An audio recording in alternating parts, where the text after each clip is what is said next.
Allie told me their affair ended after about a year. By then, she says she felt like it was all about sex, and that's not what she wanted. As far as she knows, his wife never found out, and she hopes it stays that way. This was one of the stories you sent in when I asked about cheating. I heard from a lot of you. I started having an affair about 2 weeks into the marriage, which makes me sound like the most horrible person in the world. It is one of the most isolating and lonely experiences. This is the only way that I find comfort. I actually don't feel a lot of guilt about it. Don't do it. Just don't do it. It's a terrible idea. I heard stories of people who cheated and were cheated on. What has he got that I don't have? Dating and married. I had taken my wedding band off and I left it in his cubby at work. Almost all the stories were from straight people. Just a few lesbians wrote in. No gay men on this one. Some of you are right in the middle of it. The person I am involved with is definitely cheating. He's still married. I'm not. I feel like a shithole of a man, even as I type this message, wrote a husband whose wife doesn't know about his current cheating. I love both men deeply, wrote a married woman who reconnected with a college love.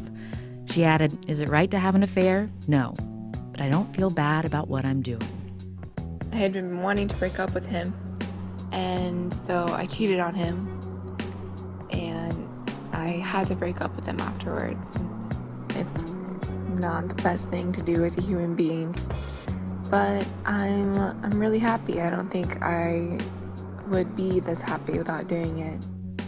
Others of you wrote in with some perspective, well after the initial crisis.